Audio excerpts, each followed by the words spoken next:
Hello, everybody. This is a Bitch Bible Extravaganza birthday celebration episode for the masses. I have been mentally preparing for this for about 6 months. What better way to celebrate yours truly? God damn it! God, the phone is ringing off the hook. It is 10:39 a.m. on the birth of Jacqueline Taylor Schimmel-Haas. And I mean, I know this is an annoying thing to say, put it on the list. I am not a birthday person. Not like Bethany Frankel crying in the bathroom. By the way, every single day of my life, specifically on my birthday, I think about Bethany Frankel having a level 10 meltdown after her ex-husband, Jason Hoppy, threw her like a 45th birthday. And then remember he bought her this weird like mannequin, like a vintage mannequin or something, which is also so creepy. I thought it was a dollhouse for some reason this morning, but I think that I just took creative liberty on that one. It was like some weird swirly fleur-de-lis mannequin. And then his parents like refurbished it and they threw like a cocktail party and she was wearing like a skinny girl bustier with like a little blazer and a very wispy blow dry. And then she's just crying in the bathroom, having a full mental breakdown about how much she hates her birthday, but then proceeded to celebrate her birthday many years following on the show. I don't know. That was a weird one.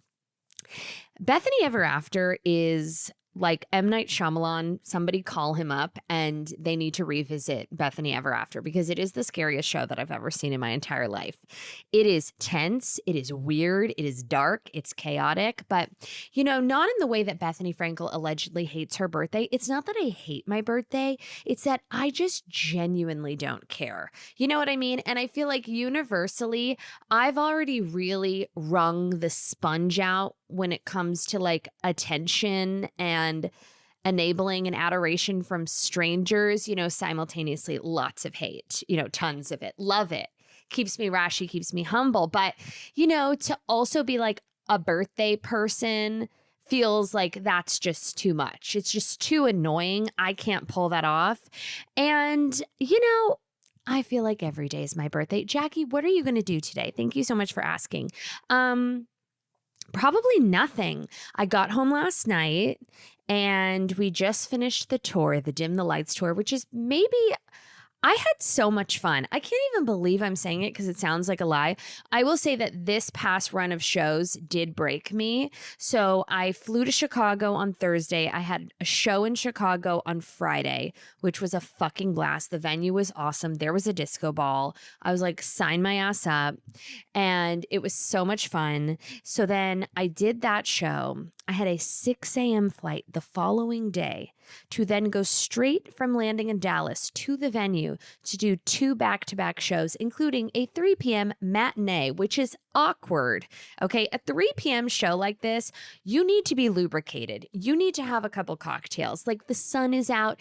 It's a weird move, but it was so much fun. So here's what happened.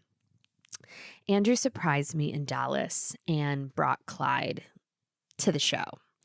Now, obviously, he called me the day before and he's like, I booked us a flight. We're coming. We're rolling in. I was like, perfect. Amazing. Okay.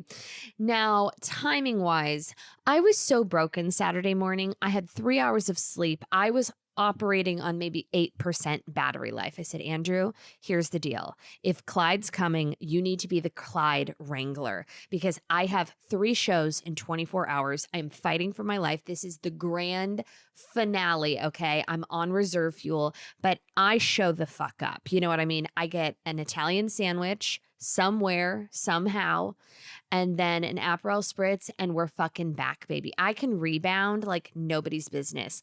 They call me second wind Schimmel. I could be fighting for my life, like hair falling out of my head, dying.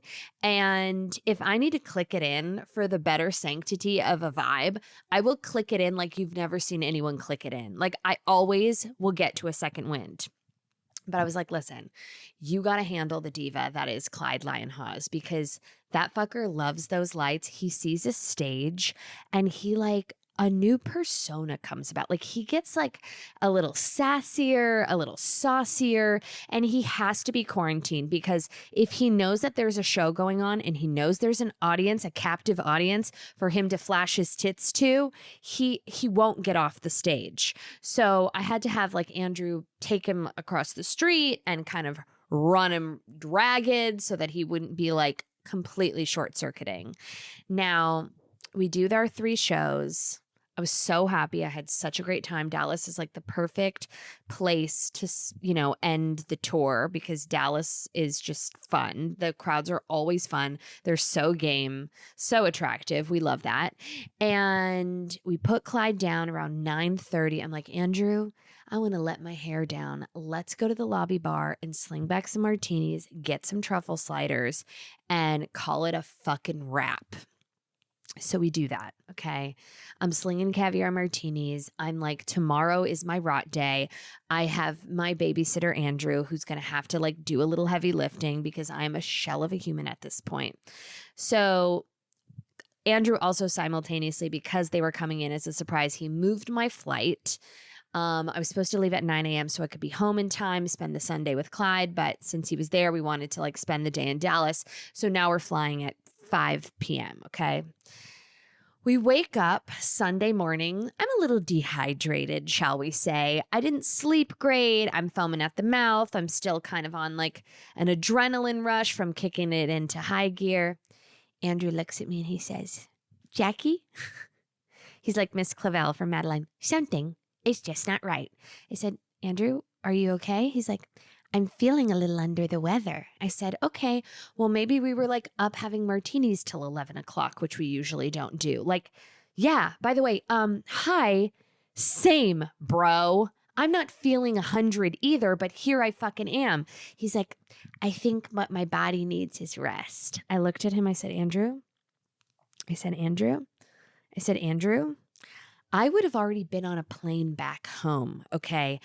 You have now brought the child to my tour and left me to deal with this as a single parent fighting for my life while you lay in the bed and rest. This isn't working for me. He's like, I feel a little, oh my God. He didn't say prickly skin because I would have actually stabbed him. It wasn't prickly skin. It was a little achy. And I said, Andrew, is this a stomach thing? Is this a want to sleep in thing? And then he says, I don't really have an appetite and feeling a little achy and just a little bit off. I said, me too. I've been tap dancing for my life. By the way, lest we forget, in the past month, I have been gone 18 fucking days. I have only been home for 2 weeks, not at a time. I haven't been home more than 6 days at a time. I haven't been able to recalibrate. I'm done. It's the day after the last day of the show. I want to sleep in. I want to get some fucking ricotta pancakes. I want to rot. I said to him the night before, I said, Andrew, I have a really toxic relationship with rotting. I know that's the terminology, okay? I'm not a rotter, okay? I'm a rock star, baby. Cue Lisa. Rock star. I never rot. The benchmark of my self-esteem, okay, I would say 65% of my self-esteem level is because I know that I'm a bitch that can fucking rally. I am rough and tumble. I am hit the ground running, second wind Schimmel. I'm never off my fucking A game. I crank the voltage whenever I need to, and it depletes me and it exhausts me, but I can fucking do it because I can hang and I understand the climate of the universe and when I need to click it into high gear. So I'm never on a low setting. I'm always cranking the volume. And I appreciate my endurance and my resilience and my ability to fucking click it in. Okay. It is why I sleep so unwell at night. You know what I mean? It's why I give myself a little hug at the end of the day. Cause I'm like, Schimmel, you fucking got it, girl. You got it, baby. And I said to him the night before, after the show, martinis. I said, you know what?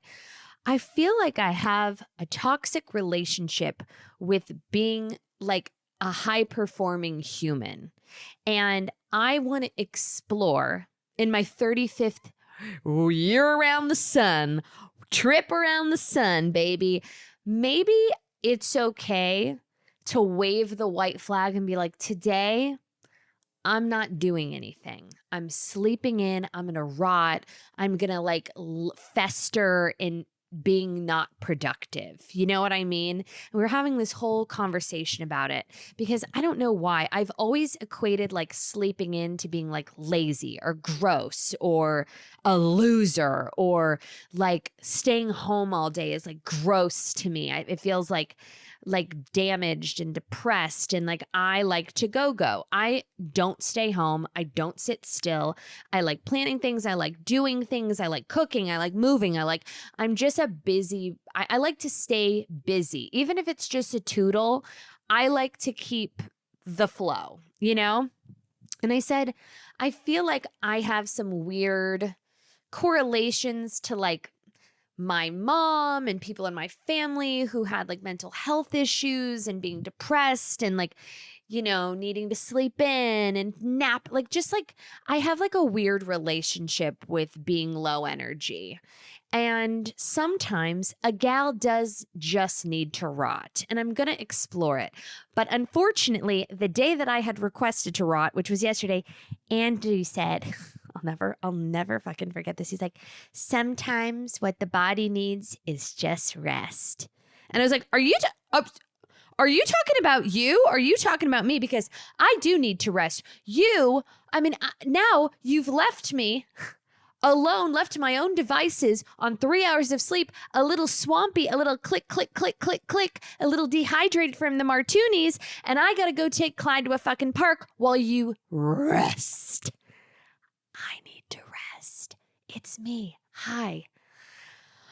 So, and then he was like, my stomach's not right. And then I'm like, what the fuck? By the way, this is weekend 2. Last weekend, Clyde, the projectile vomit of last weekend. And now Andrew's like, my stomach's not right. I don't have an appetite. I'm like, I can't do this another weekend. If this fucker barfs, I'm going to shoot myself up the anal cavity. I can't do it.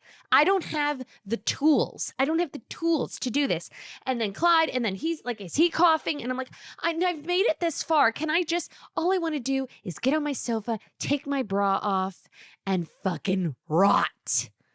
Oh. So anyways, we made it back in one piece. Andrew's feeling just fine. He just needed a little rest. He needed some rest. Do you need some rest? I will kill this motherfucker. Clyde is fine. We're back. I am a shell of a human. It is my 35th birthday, and in honor and spirit of that, I have been compiling a list of things that I hate for the past few months. And some are broad, some are very, very niche, but I feel them all in my soul. And without further ado, I would like to share the 2025 Birthday Spectacular list of Jackie Schimmel's hates for the year moving forward. This is exciting.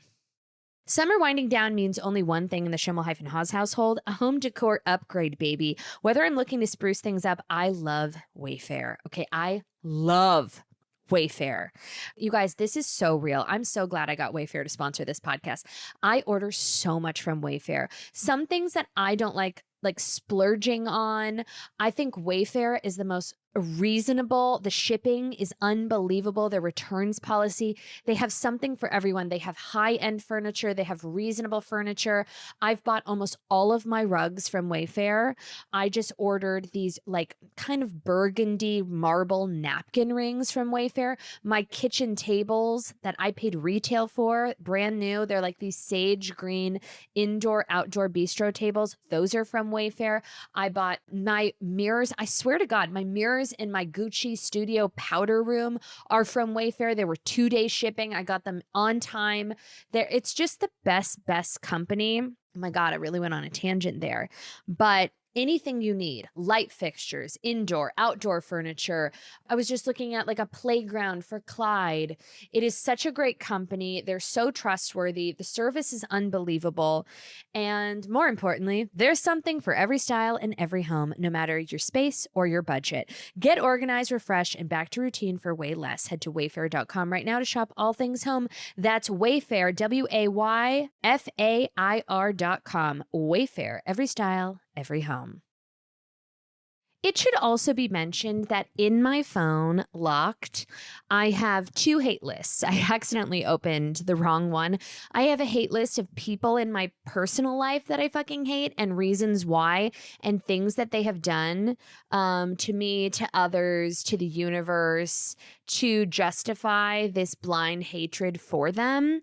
But then I also have like the public list. You know what I mean? So I've got the private and then I've got the public. And then don't forget that, of course, I have pinned notes on all of my friends and family. Actually, no friends, because I don't fuck with anyone. Like if I would make a list about you that I had to lock of reasons why I don't like you, I just don't fuck with you and we're not friends. But I do have like a compiling notes for my sister, my dad, and my husband of anything that they've ever done to me, just in case in an argument I need to refer to my notes. Thank you. Don't forget it. The first thing that I'm hating currently, this is the most topical, is everyone adhering to their showgirl era.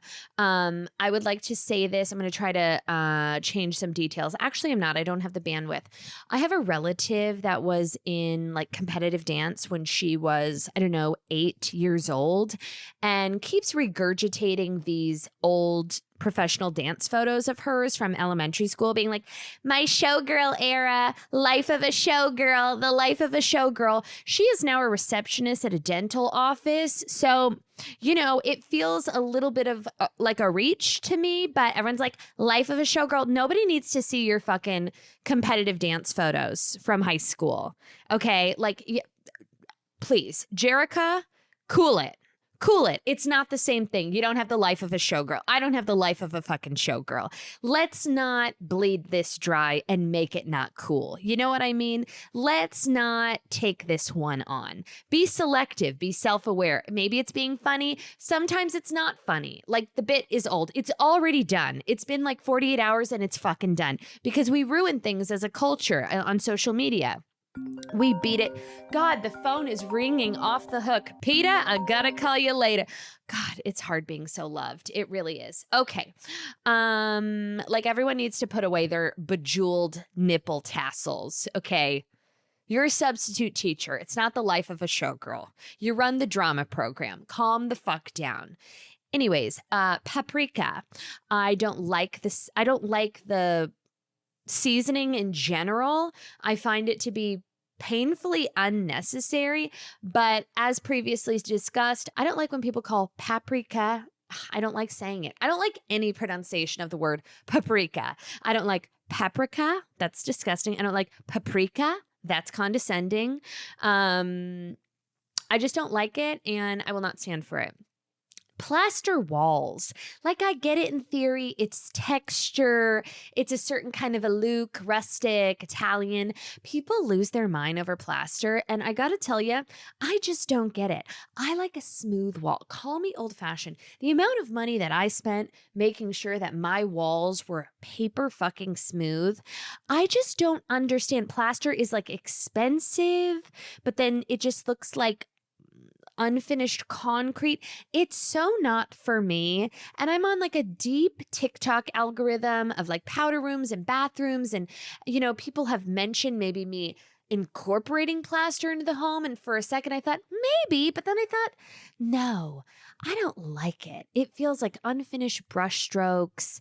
And it's just like a little too, I don't know, non-committal and cementy and like underdeveloped, dare I say. It feels unspecific and general. People lose it. I'm not into plaster walls. You know what I'm saying? I'm talking about like that specialty Venetian, like whatever it is.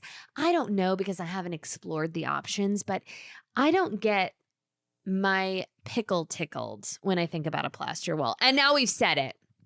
Another thing that literally drives me up the wall. You don't understand. Some of these things, most of these were written at like 3 a.m. And it's because like I can't sleep at night because I'm thinking about these things that are so benign to most, but like really fuck up my day. Here's the thing. If you live in California or Arizona, In-N-Out Burger's not everywhere, but it is the best burger in the world, in my personal opinion. I don't love any burger more than an In-N-Out Burger. When you go to In-N-Out Burger and you order a drink, I'll do the iced tea with a splash of light lemonade, or if I'm feeling frisky, I think they have, I might be mistaken here. I believe they have Diet Dr. Pepper at In-N-Out, which is like my favorite beverage of all time. Or I'll do like a Diet Coke. They give you your drink, okay, with the straw, plastic, thank God, in the drink cup, okay? And they leave the tip of the plastic on the straw. And then when they hand you the drink, right before they hand you the drink, they take the tip of the paper off the straw and hand it to you. My question is this. I don't want them touching the tip of my straw. So just hand me the cup with the tip of the paper and let me remove said straw tip. I don't want you and your phalanges that has been handling money and cash and other people's food and other people's credit cards and other people's things to then touch the tip of my straw. So Jackie, how do we remedy this situation? Funny you should ask.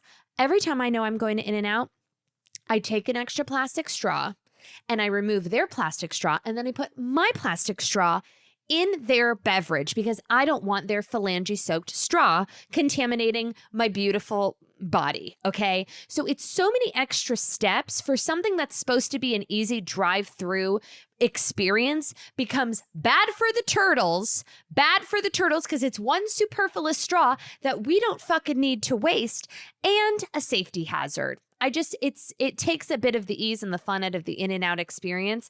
And I beg of you, management, if you're listening, corporate, let's leave the paper tip on the fucking straw. Thank you so much. Next. Oh my God, this is so annoying. When you host a party, okay, a dinner party, a holiday, whatever. Certain holidays we do, like I'll do Yom Kippur, Rosh Hashanah, or whatever, Jewish holidays, and people like historically have a certain dish, you know. My Aunt Linda makes herbalenses. People make certain things.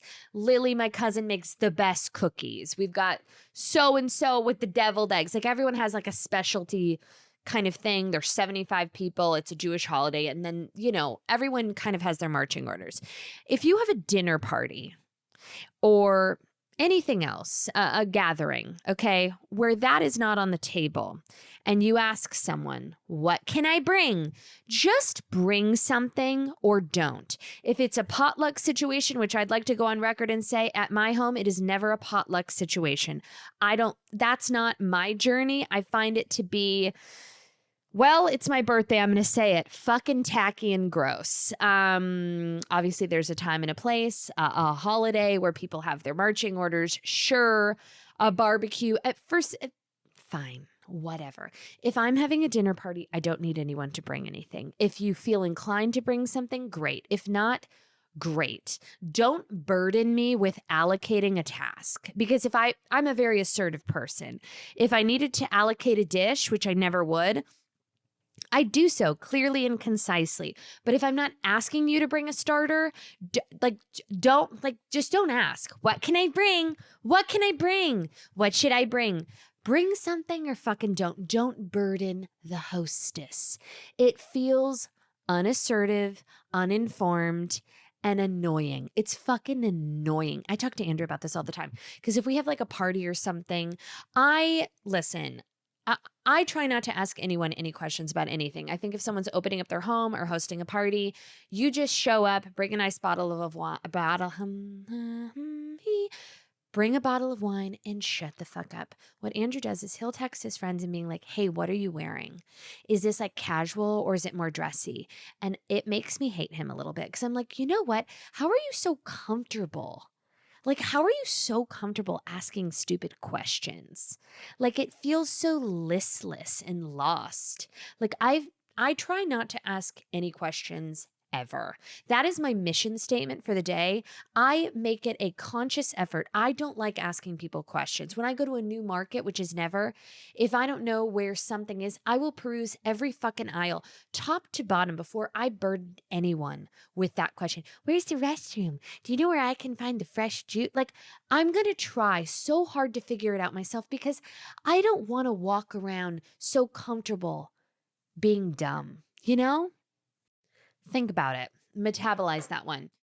You've probably seen a million ads for hair growth products and thought, sure, like that actually works. And I did too, to be honest, until I found out that Nutrafol isn't like the rest of them. Nutrafol is clinically tested and recommended by dermatologists. It's physician formulated and Jackie approved because there's so many products on the market.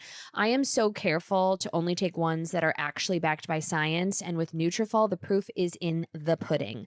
Their postpartum formula completely changed the game for me after having Clyde. I do not know where I would be without them. I took it. I gave it to all of my friends. All of my friends took it. It is incredible. Nutrafol is the #1 dermatologist recommended hair growth supplement brand, trusted by over 1.5 million people.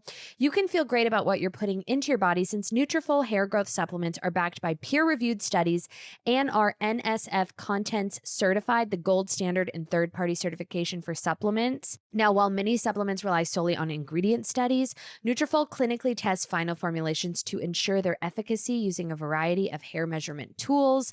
Adding Nutrafol into your daily routine is so simple. You purchase online, no prescription required. It's automated deliveries and free shipping to keep you on track. Plus, with a subscription, you can save up to 20% off, and you're going to get a Headspace meditation membership included. See thicker, stronger, faster growing hair with less shedding in just 3 to 6 months with Nutrafol. For a limited time, Nutrafol is offering our listeners $10 off your first month subscription and free shipping when you go to Nutrafol.com and enter the promo code Bible. Find out why Nutrafol is the best-selling hair growth supplement brand at Nutrafol.com, spelled Nutrafol.com, promo code Bible. That is Nutrafol.com, promo code Bible. Ooh, okay, this is a very important one. Objectively rich people participating in reality television, digital endeavors, brand partnerships, etc. Like, imagine the grandiose luxury of just saying no to shit. You know what I mean? It's such a aspirational thing to have the option of turning things down and like not hawking the supplement, not linking the top, not linking the lip gloss. And I will never ever understand when highly successful people who have it all sign up for something like a CBS, like what is it? What is that show? Survival of Special Forces Celebrity Edition, like Jesse James Decker going on a fucking show where she has to fight for her life in the desert when she has children at home and, a roof over her head and financial stability. Like, why the fuck would you do something like that? Is it the pursuit of relevance, of fame, of eyeballs? What is that? It's so dangerous to me. It feels dangerous and toxic. Broken, dare I say. When men use the word treat, not referencing a dog treat. I heard someone say this at the restaurant on Saturday. There was like this couple on a date and they were finishing their meal around the same time that Andrew and I were finishing our meal. And the dude, who's probably like 32, looks over at his date and is like, should we get a little treat? Should we get a treat? Looking at the dessert menu. And I was like, ew, a treat? Yikes. It was giving like Disney adult, honestly, or just like wanting a dick up your ass. And like you're pretending to be a heterosexual man on a date and you're saying the word treat. Like, it feels very feminine. I know we're not supposed to genderize words. It's not of the times, but treat feels like, I don't know. I don't like that at all.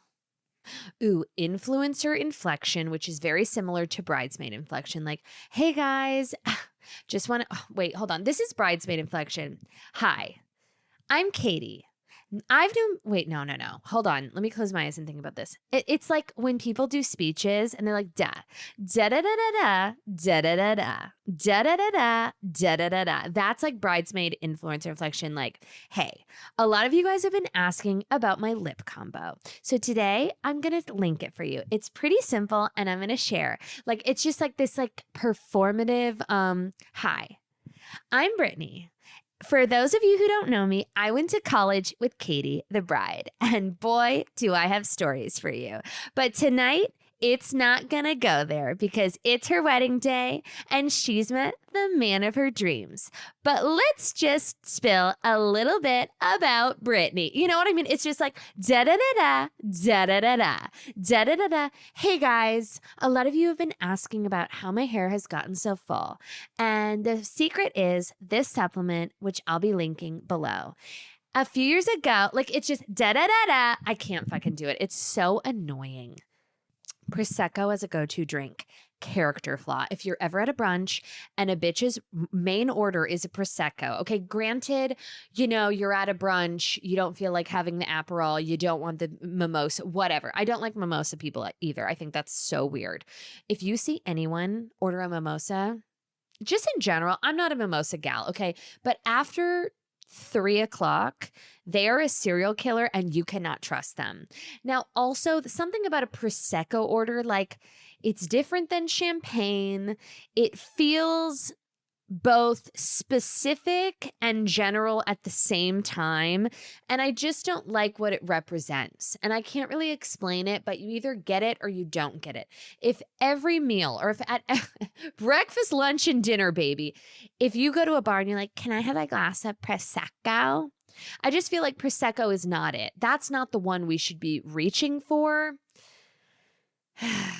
Is something wrong with me? Yes. Nail art. Disgusting. We're never doing this. I understand. I have friends that do very cool nail art. To sit there for 2.5 hours, it's such a commitment. I don't know.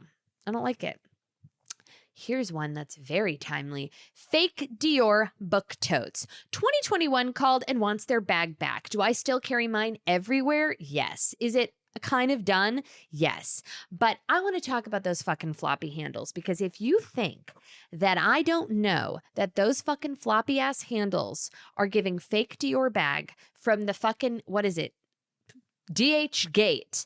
I know what's going on. You're not going to pull one over on me. The handles shall never droop. If you see someone walking around, now everybody knows that it was like the big bomb that dropped, that those Dior bags cost like $14 to make. Yes, we know. Now, is mine a limited edition from the Heathrow Airport that showcases gorgeous embroidery? And I've never seen one other person carrying the one that I have. So not to be pick me, but I would just like to say that I think that mine might have cost a little bit more to make because the hand stitching is flawless. It's not just a blank canvas. The embroidery is to die for. And it's one of a kind. Never seen anyone anywhere carrying this one. Whatever. Should I sell it? Probably. But I'm not going to because I've never used a bag board my whole fucking life. The point is that regardless of the fact that I'm a stupid bitch that overpaid for a bag that cost 3 cents to fucking make, at least my handles stick up. That thing has been to war with me. It has been dropped in pools. It has weathered hurricanes, being shoved under every seat, train, plane, automobile, feces. I tried to use it as a diaper bag back in the day. All of the things, okay?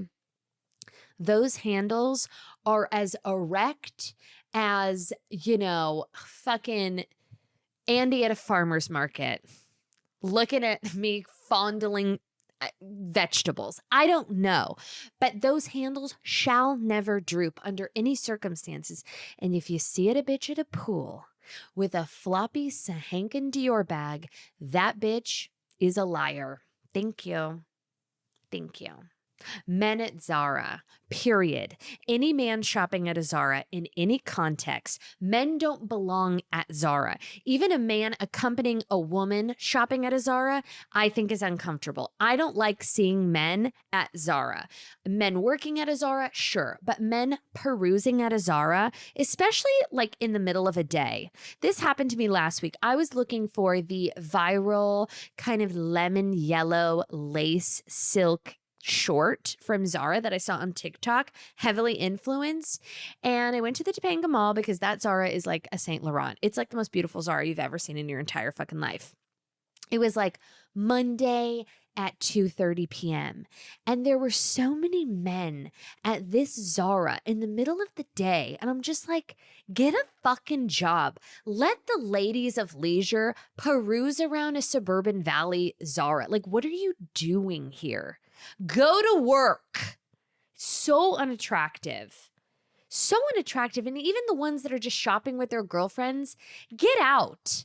This isn't for you. Can't we have one nice thing? Ugh, God.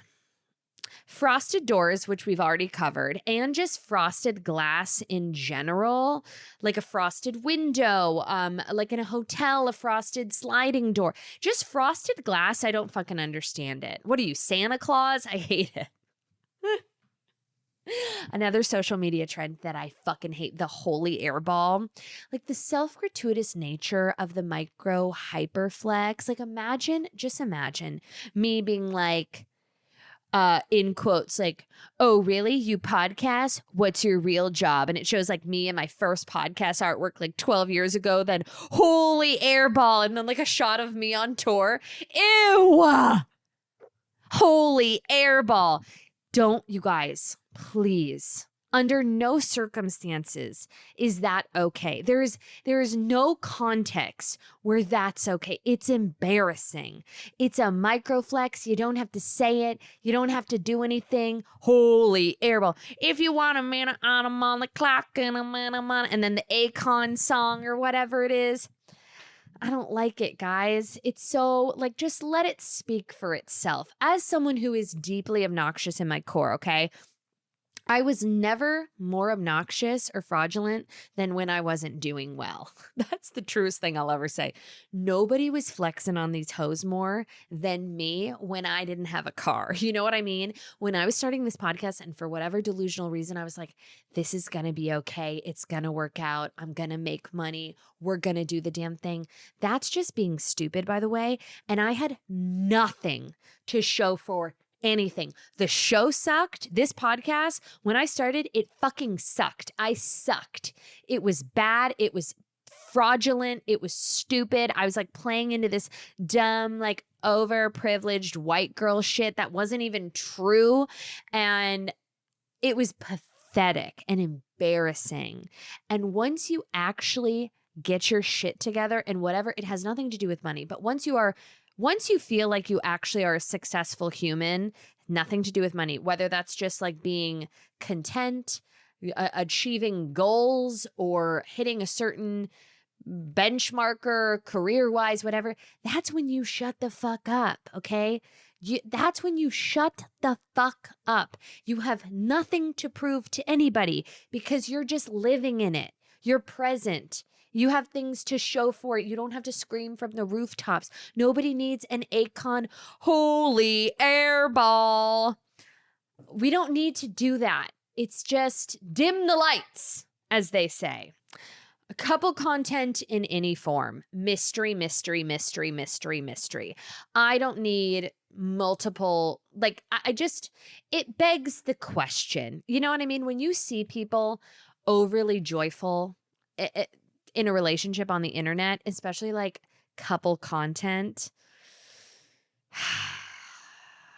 there's something not sexy about it. You know what I mean? Like I was just talking to Kate Kennedy from the Be There in 5 podcast about this. She came to my Chicago show and she came back before the show and we were talking about how genuinely embarrassing like all of this is. And like ads and we have sons in the similar age range and we've kind of been doing this in the similar whatever.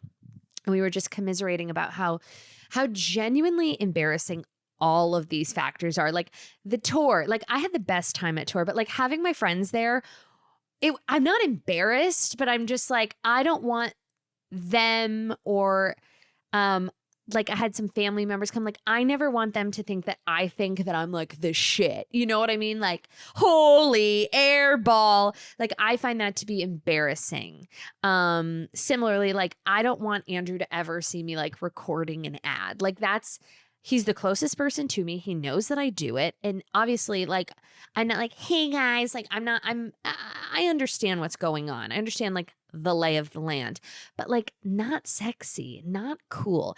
Can you imagine? I'm like, okay, Andrew, we're going to record a TikTok. I'm going to say, hi, my name is Pink, and it's really nice to meet you. Are you recommended to me by some people? Hey, ooh, is this illegal? And then you're going to put your hand out and go, hey, ooh, it feels illegal. Like, no. I'm like, okay, Andrew, say, ooh. No, I'm never doing that with him. Never doing that with him. When Clyde is old enough to understand what the fuck is going on, never. But specifically the couple content. And at some point, I'm not going to be able to put Clyde on the internet anymore. And it's sad because it does feel like extortion. I'm giving Dina Lohan right now, but it is only because I'm so proud of how cute and funny and charismatic he is. Like, I cannot believe it. He is my super alien baby. Like, he's like, he's fucking insane. He's spectacular. He's so funny, and like his human into like the fact that he knows his bits, and like he's so like performative and like cheeky, and I can't believe it. Like, I can't fucking believe it. Like, he's the best thing in the entire world. I'm so obsessed with him. Him on that stage, he's working a bit. He's never been happier. He needs no warm up. I was like, you guys be quiet. Because it was like too loud for me. I was getting overstimulated. My son, not a fuck in the world. So confident and so secure all the time. And that is like, I don't know how that happened. I don't even think I can take credit for that. He is so comfortable, like in his skin, with people, in new environments. He's so independent. He's so confident. He's so secure. And it's just like the best thing in the entire world. You know, like, I don't even know if it's normal, but probably not. Like, you see kids and that like it's the sweetest thing in the world, like kind of hiding behind the leg or a little like Clyde just doesn't have that chip. He's the opposite. He is like guns blazing, clap for me, hug me, love me. I'm going to give it right back to you. It's not a one-sided thing. He's just like a fucking star boy. He's like a star boy alien. It's crazy. I hope it never changes. The only thing I care about is that he's confident and he like loves himself and is secure and like loves people, like all the things I fucking care about. And he just has it. I didn't even have to do anything about it. Oh God, I'm going to cry. I'm a little menstrual. I got my fucking period. Oh my God. Right before the Chicago show. I'm like, I'm going to pee first. I get my fucking period in my Gucci mesh pants. Okay. I was able to finagle like one regular tampon. So you know that that's a ticking time bomb. I say at the beginning of the show, I'm like, you guys, if you can please throw tampons at the stage, like on the stage right now, so I can collect them and shove them inside of me right after this, please do. If there is one thing that I've learned from my myriad of home renovations, it's that nothing is more important than your foundation, okay? And the same goes for your clothes. As much as we love to obsess over our jackets and dresses and shoes and bags, we really should be putting that energy into our bra and underwear, because there's nothing worse than having on like your favorite outfit, but then feeling your underwear like sag into a granny panty as the day goes on and it's like gross. That's why you will only, hand to God, ever catch this bitch in Skims. I am obsessed with Skims everything. The bras, the underwear, the pajamas, the t-shirts, the sweats, everything. My favorite product hands down is the Fits Everybody boy short. I have lived in this summer. They are the perfect, I don't like the word panty, but it is the perfect boy short to wear under like little dresses, rompers. They're not like saggy and gross. They fit great. They kind of like compress you, but they're comfortable and breathable. And they come in every color. I wear them on tour under my pajamas. They just make the best products. I swear to God, the fabric is like butter, baby. Okay. They are the absolute best in the game. I'm a bit of a connoisseur. Shop my favorite bras and underwear at skims.com. After you place your order, be sure to let them know that I sent you. Select podcast podcast in the survey, and be sure to select my show in the drop-down menu that follows. You're welcome. So in the grand finale, by the way, there's so many videos. Anyone who hasn't seen the show, you have not seen the show. I show one specific part because if I ever do this show again in new cities, like, you're not going to know what's happening. I've only shown the very end, which is like a benign nothing video. The bulk, the meat of the show, you will not see on the fucking internet. So stay posted. At the very end of the show, you know, we kind of like sing and we do this light thing. We have this like cathartic resolution, and people were throwing tampons at me, which is just like me on my hands and knees collecting tampons, like praying to sweet baby Jesus that I'm not like fully bleeding through my Gucci mesh bedazzled pants. I received one super tampon and about 115 regulars. And I ask you this, Chicago and every other city, because the other two, or the Dallas shows, also a lot of regular tampons. Are you bitches actually using regular tampons, or is that just like a safety security tampon that you are giving to me as a gift? Because like, I have not inserted a regular tampon. I was like burning through those at 15-minute intervals. Okay. I had to, like I said, not even Noah's Ark it. I had to like, John and Kate plus 8 it. I had to put as many inside of me at one time as humanly possible because those don't work. Like I get 15 minutes out of those puppies. I don't even think about a tampon if it's not a super plus or above. Like, I'm ultra all day. I'm ultra safety. I'm ultra full day. I'm ultra all the time, baby. Woo! Where were we? Yeah. Ooh, skinny people posing with food, always. Like, read the temperature of a room once in a while, okay, but like, don't make me get into the Olivia Culpo of it all. That was so 2017. What did Olivia Culpo DM me after I made fun? By the way, I didn't even make fun. I made a funny slideshow of her posing with this baguette all over Paris and then the donuts. Like, there was like 7 different photos of her posing with the very same donuts in the very same outfit, like months and months apart. You know, like regurgitating a donut post, which is like, you know, you're in a crop top, like, you're gorgeous, you're thin, like, you're not eating those donuts, okay? I'm fluctuating. I would kill someone for a donut. I'm not eating a donut. And if I did eat a donut, I would never pose with a donut because I understand that even though I feel like I'm fluctuating, I'm still on the Richter scale a thin person, and it would be obnoxious and annoying and lacking self-awareness to pose with a donut because I'm not eating donuts. You know what I'm saying? So there has to be some type of ding, ding, ding when you're like a skinny, like ripped person, like posing with shitty food. You know what I mean? And this is coming from someone who eats a lot of shitty food in her car. You see 1% of it. What am I doing today for my birthday? Probably going to El Pollo Loco and making car tacos because it just feels like something I need to do for myself. Like, I need the flour tortillas, I need the chicken skin, and I need the rice, and I need no barbecue black beans. What do you want for your birthday this year, Jackie? Bring back the barbecue black beans. God, I still go to change.org. I still have an active petition. Viore. I've been into Viore like 16 times. I don't get it. It's no aloe. It's like Jerrica's aloe. You know what I mean? It's like the fabric is soft. Okay, but I'm not wearing a Viore. Like, I don't think I don't know. Like, I'm not, it's soft. Andy wears the t-shirts. Yeah, I'm feeling it.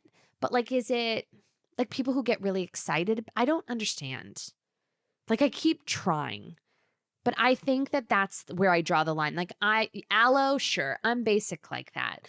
Lululemon, yes, but like Viore feels like the heathered fabric. It feels like I'm okay. I'm good on it. Oh my God, this one is why I won't sleep for 6 months. People that buy and display cheap soap in plastic pump dispensers. Like, it's not even that it's about the cheap soap. It's not what's in it. It's actually the vessel that's the problem. The fact that you don't have the wherewithal or the curation or just the consideration for vibe and aesthetic to saunter to even like a Target, a Home Goods, and for $9.99 get a soap dispenser of your choice, glass, travertine, marble, whatever, and then funnel the cheap soap into the soap dispenser, which is also very economical because then you can get a refill. See, now I'm a woman of the world, okay, for the turtles and the plastics. The fact that you can't take that one extra step just to make something prettier for you, for your children, for your guests, for your heart, for your spirit, for your soul, and you're just going to buy the cheap fucking soap and the cheap fucking plastic and you're just going to leave it there in your powder room, it speaks to a bigger issue. It means you don't care. And if you don't care about the soap, you don't care about anything. It's a window into the spirit. I don't like what it represents. It shows lack of taste. It shows lack of awareness. Also, just like, I don't like foaming soap in a bathroom, like in a guest bathroom, maybe in a kitchen. I don't like foaming soap. I don't like that. Grow up. It's just tacky. It's gross. People who don't mix metals, disgusting. Like, I think I've put this on the list every single year. Why though? A metallic is a metallic is a metallic is a metallic. Gold goes with silver. Silver goes with rose gold. You can wear all of them at the same time. It's like, well, my shoes are silver, so I can't wear a gold bag. Yes, you can. And you kind of should. Mix them up. Okay, I have so many more. I'm going to have to speed this up. Here we go. Leighton Meester's hair color and bangs. Love her like a sister. We need a new hairdo and we need a new hair colorist. Too gorgeous. We don't need the bangs and we don't need the, it's just, it's not working. And I love you. And I say that as a friend. Black denim shorts with a finished hem. So awkward. Like, I can't really explain this. Is a cutoff black denim short okay? She's rustic, she's Coachella, she's free-spirited, but the statement of like a black denim short with a finished hem to me, I don't love. And like a silver button, it feels like weird, intentional, aggressive. I don't know. I just don't love a black denim short with a finished hem. Call me fucking crazy. I am. Men in overt designer clothing, not fuckable. I never need to see a man anywhere by a pool, out in the wild, wearing a designer slide. Nobody wants to fuck you in your Gucci slides. Not one person. If you're a heterosexual man, we don't need you in a Gucci pool slide. We don't need you in a Balenciaga tracksuit. I don't want to see a logo anywhere on your fucking body. Unless you're Teresa Giudice's husband, Louis, okay? I never, like a Givenchy tracksuit, die in a literal fire. You have to die in a fire. It's disgusting. Who hurt you? What's going on? Who authorized this? Not okay. The way it sounds when people eat banana chips and the fact that people buy banana chips and the idea that people assume that banana chips are healthy. I hate, oh my God. I go to this spa. I have a spa membership at the local Four Seasons, okay? Gross, but true. And they serve banana chips and like almonds and like little healthy date bars in the spa area. And there was a woman and she had a little bowl of these banana chips, and the way that she was placing them in her mouth, like the body of Christ, and then chewing on them so delicately with the finger, little banana chip, little banana chip, little banana chip. Watching this woman wolf down 700 banana chips, I wanted to look at her and be like, bitch, just go get a pina colada by the pool. Like, the health is not wealth. These banana chips are deep fried in sugar. Like, you on your platform of health and wellness while you're woofing banana chips like Curious George, I can't. And I love banana chips, but like, I don't buy them. You know why? Because they're like candy. It's not good for you. Faux fur blankets. I hate a faux fur blanket more than anything in the entire world. I hate a colored faux fur blanket, like a pink faux fur blanket. I hate a white faux fur blanket. I hate a brown faux fur blanket. I don't like those expensive Restoration Hardware faux fur blankets. I don't like the Pottery Barn faux fur blankets. I just think there's so many other avenues, and like a mohair, like there's so many other things you can do. And I just will not stand for them. And moving forward, I implore and embolden you to burn the faux fur blankets. Remixes, disgusting. I think it's so inconsiderate to the art and the craft. It's never better than the original. And like, especially like a pop song that's just like beloved. Like, why do we need a 2.0 like remix of something great? You know what I mean? Like, I don't want to listen to a bittersweet symphony remix because it's a bittersweet symphony. Like, I don't want to like play the classics. It's not better. It's also just cheap and untalented. Listen to the After Hours remixes. Andrew used to do all of the like official One Direction remixes, but like he was also writing the song, like the original, like he was doing the original One Direction songs and then also remixing other One Direction songs. So that gets a pass. And honestly, the Steal My Girl After Hours Big Pano remix, Pool Party remix is actually, I fuck with that. So whatever. Balloons. I hate balloons. I hate them so much. Like, I hate fucking balloons. By the way, there's a helium shortage. So just so you know, memoirs from people under the age of 75. Live a little. Shut the fuck up. Lie down. Michelle from the Valley. Like, I think Michelle from the Valley. Michelle, like, in a world of Janet, like, Michelle, like, to me is worse. And I'm not going to get into it. Pretty. So pretty. Lovely. Nice person, probably. But, like, not popping off the pages. Giving us literally nothing. Giving us so much to, like, in theory, that plot line should be popping off the pages. But there's something just fabissina about the punam. And QR codes in all forms at restaurants, at hotels. I don't like it. I think it's so tasteless. Like, I want a leather-bound book for the in-room dining. I don't want to scan a QR code and like drain my battery. It feels lazy and it feels just not classic, not nostalgic, and not homey. Justin Timberlake. Food allergies. Keep it to your fucking self. Like, obviously, if you're going to go into anaphylaxis because of a peanut, like, let a girl know. But also, like, let's not lead with a food allergy. You know what I'm allergic to? You know what I'm allergic to, by the way, that I never fucking talk about, which is deeply debilitating? I'm allergic to sunscreen. I'm allergic to every fucking sunscreen. I can't wear makeup with sunscreen. I can't put sunscreen on my face, on my body. I completely well up. I get full rashes, heat rashes.